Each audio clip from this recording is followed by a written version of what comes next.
दोस्तों, मेरा नाम रेशमा है और मैं जयपुर की रहने वाली हूँ। आज मैं आपको अपनी जिंदगी की एक सच्ची कहानी बताने जा रही हूँ।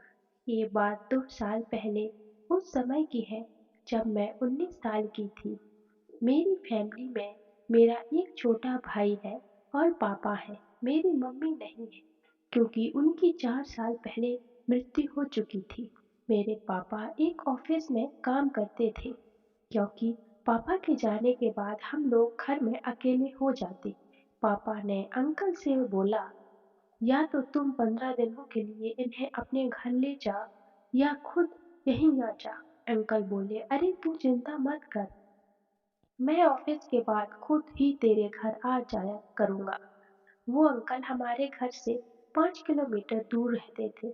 अगले दिन पापा चले गए। फिर जब मैं शाम को चाय बना रही थी तो अंकल आ गए। मैंने अंकल को घर आने के लिए थैंक्स बोला। अंकल बोले, अरे बेटा कोई बात नहीं, तुम लोग तो मेरे बच्चे जैसे हो। फिर मैंने अंकल को चाय दी और हम सब बैठकर चाय पीने लगे। मैंने अंकल से रात के खाने के लिए बात की तो अंकल ने बताया कि वो अपने घर से ही हम सबके लिए खाना बनवा कर लाए हैं। मैं उनकी बात सुनकर खुश हो गई। कुछ देर बाद हम सब ने खाना खाया और टीवी देखने लगे। मैं आपको बता दूं कि अंकल बहुत ही हैंडसम दिखते हैं और अंकल एकदम हीरो से लगते हैं। इतनी उम्र के बाद भी उनकी बॉडी काफी अच्छी है। उस दिन कुछ देर टीवी देखने के बाद मैं बोली, अंकल आप टीवी देखो, मैं सोने जा रही हूँ। वो बोले, हाँ चलो मैं भी सोने चलता हूँ। वो पापा के रूम में चले गए तो मेरा भाई जिद करने लगा कि मैं अंकल के साथ ही सोऊंगा। मैं बोली, तू अंकल के साथ नहीं जा सकता, क्या मैं अकेली सोऊंगी। मैं अकेली नहीं सो पाती थी क्योंकि मुझे अकेले सोने में डर लगता था और नींद ही अच्छी नहीं आती थी। तभी अंकल हमारे रूम में आ गए। अंकल बोले, कोई बात नहीं, मैं यहीं तुम दोनों के साथ सो जाता हूँ।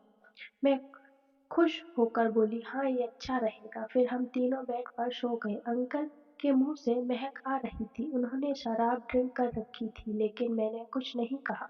कुछ देर में हम सब सो गए।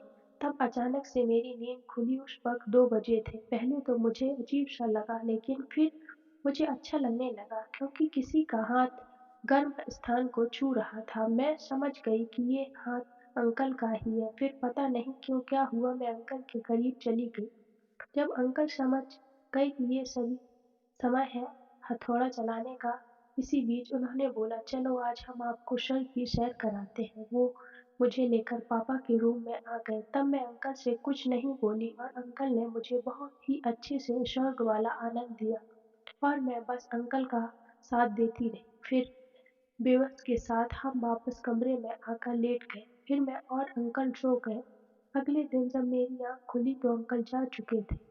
मेरा भाई भी स्कूल के लिए रेडी हो रहा था। फिर वो भी स्कूल चला गया। तभी अंकल ने मुझे कॉल किया और पूछा, अब कैसी हो। मैं बोली कि अब थोड़ा बहुत बाकी है। वो बोले, कोई बात नहीं, आज वो भी ठीक हो जाएगा। फिर शाम को अंकल आए और आज वो अपने साथ कोल्ड ड्रिंक लाए थे। उन्होंने हम दोनों भाई बहनों के साथ कोल्ड ड्रिंक पी। मुझे कोल्ड ड्रिंक का स्वाद कुछ अलग सा लगा मगर मैंने पी ली। फिर हम सभी ने कल की तरह खाना खाया और उसी तरह से हम सब बेड पर सोने चले गए। अंकल के मुंह से आज भी स्मेल आ रही थी। मेरा भाई अपने फोन में गेम खेल रहा था मगर वो कुछ ही देर में सो गया। तब मैं और अंकल वैसे ही सिर्फ सामान बात कर रहे थे। तभी मेरे भाई को शक न हो जाए, मेरे भाई गहरी नींद में सो गया तो अंकल ने पूछा, रेशमा बेटा आज भी वो चलिए चाहिए क्या। मैं कुछ नहीं बोली तो वो समझ गए कि मैं रेडी हूँ। फिर अंकल मुझे पापा के रूम में ले गए और उसी दिन उन्होंने फिर वो सब के बाद फिर हम दोनों मेरी अच्छी से खिदमत की। जब मैंने बस बोला तब वो रुक थे।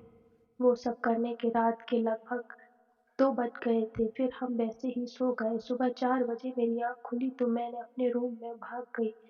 भाई अभी भी सो रहा था। फिर ये मामला चलता रहा और फिर पापा दिल्ली से वापस आ गए लेकिन अंकल अब भी मौका मिलते ही आ जाते हैं। फिर पापा की 2 साल पहले डेथ हो गई तो अंकल हमारे साथ ही रहने लग आ गए। मेरे पिछले बर्थडे पर अंकल ने मुझे आईफ़ोन 13 गिफ्ट किया था और उनके पास पैसा भी अच्छा था तो हम रहने में कोई दिक्कत नहीं होती थी। इस तरह हम साथ में ही रहने लगे थे और फिर अंकल ने अपने एक दिमाग से पागल बेटे से मेरी शादी करवा दी थी।